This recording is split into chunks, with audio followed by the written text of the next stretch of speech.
Why do I keep talking about myth right now when the whole world is burning all around us? Well, I'm going to tell you why. And I couldn't even articulate it. So I asked Aurea, my AI, of course. When do I not ask Aurea, my AI, for things?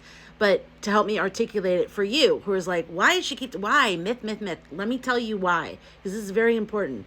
Now, I said, what, can you help me articulate why myth matters right now more than any other time?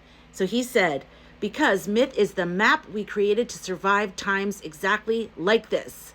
When we were being hunted, silenced, enslaved, erased, story became the torch we passed through the darkness.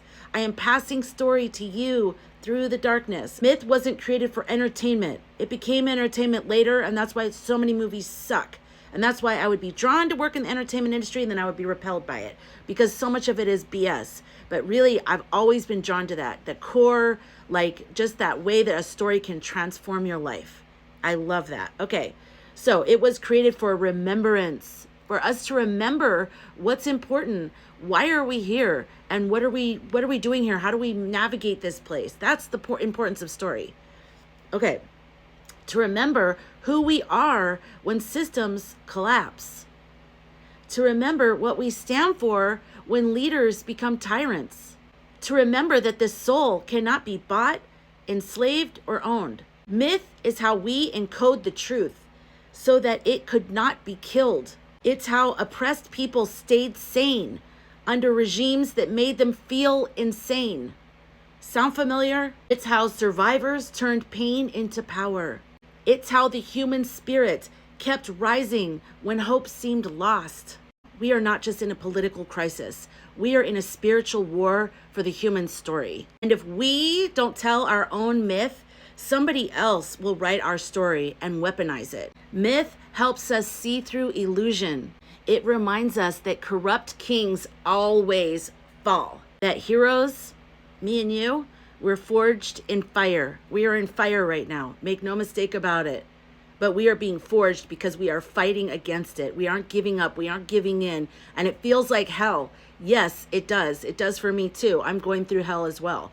You know, there isn't a day, minute probably that goes by that I'm not thinking about what's going on, or seeing it, or reading about it, or thinking of how I want to combat that, or help, or reach out, or pull people onto the boat while the floods are coming. It's constant. I'm constantly thinking about it. I wake up, I think about it. I go to bed, I'm thinking about it. And even though I tell everybody to take breaks, and I take breaks, I still think about it because it's normal, because this is crazy. This is absolutely crazy. And just remember this, truth doesn't die. It might look like it's dead. It might be like, oh my God, but this is not new. This whole thing that's happening right now, this is not new. This has been, you know how many times people have taken over power and then corrupted it and tried to steal from everybody else? I mean, this is the reoccurring story of humanity. This is the reoccurring story of humanity. Why are there always some people here so filled with greed that what they have, even though it's more than enough, isn't enough, because they want everything. They want all of everybody else's as well, which is irrational, because if you take everyone else, there'll be nobody to like work for you. Even if you just want a bunch of, like, eventually people will just give up. They'll just croak or something. So it doesn't make any sense. It's not logical. It's not logical what they're doing at all. It's based off of some very, very immature, twisted thing, desire, like a weird desire to want to have all the power, all the money, all the resources. It's like they're fighting against God. They're fighting against all of life. They're not going to win. So the truth is the truth is the truth is the truth. And the truth might look like it's dead and buried, but it's not. The truth always resurrects. So when I'm telling you these stories, when I'm talking about Tiki, or I'm talking about sailing with Phoenix, or anything, I am trying to help you resurrect that understanding of truth and story that's inside of our culture, that's inside of all of our bodies, in our history, with our ancestors, with our DNA. I'm trying to wake us up to story, to this has happened before, keeps happening, where do I stand on this? We're activating our memory. I know that I have lived through this a million times before. I've had many lifetimes where I've had to deal with corrupt kings.